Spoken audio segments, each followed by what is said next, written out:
ഇന്ന് ഈ ഏത്തയ്ക്കാത്തൊലിയും ചെറുപയറും കൂടെ ഒരു തോരൻ വെക്കാം. ഇത് കഴിഞ്ഞ ദിവസം ശർക്കര വരട്ടിക്ക് എടുത്തതിൻ്റെ തൊലി എടുത്ത് ഫ്രിഡ്ജിൽ വെച്ചിരുന്നതാണ്.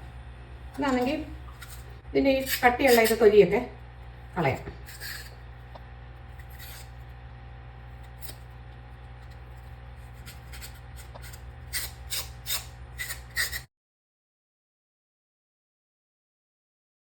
വെള്ളത്തിൽ മഞ്ഞൾപ്പൊടി ഇട്ടതാണ്. ഇതിലേക്ക് ഇത് അരിഞ്ഞിട്ടൊരു 5 മിനിറ്റ് വെച്ചേക്കാം.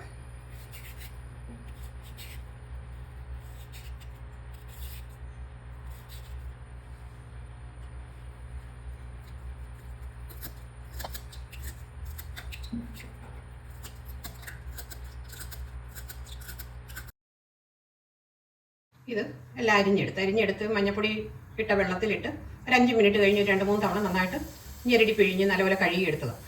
പിന്നെ ചെറുപയർ, ഇത് വേവിച്ച് വെച്ച ചെറുപയർ ഒരു 3/4 വേവായി, അത് ഉപ്പിട്ട് വേവിച്ചത്. ഇതിലേക്ക് വെളിച്ചെണ്ണ ഒഴിക്കുക. ഒരു 1.5 ടീസ്പൂൺ വെളിച്ചെണ്ണ ഒഴിക്കുക. 1/4 ടീസ്പൂൺ കടുക്, ചെറിയ ഉള്ളി, ഉണക്കമുളക്, കറിവേപ്പില.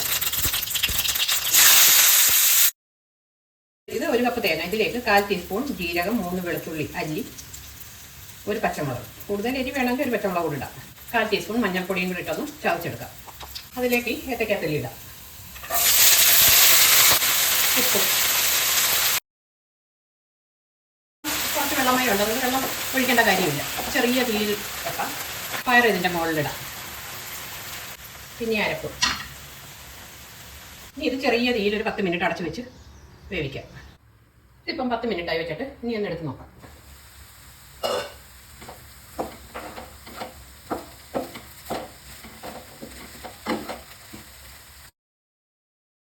ഒരു 5 മിനിറ്റൂടെ ചെറിയ തീയിലിരിക്കട്ടെ.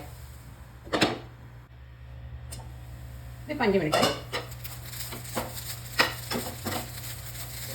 ഇത് ഓഫാക്കാം.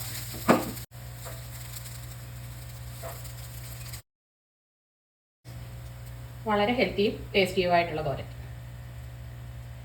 ഏത്തയ്ക്കാത്തൊലിയും ചെറുപയറൂടെ ഇട്ട തോരൻ. വളരെ ടേസ്റ്റിയും ഹെൽത്തിയുമായിട്ടുള്ള ഒരു തോരൻ.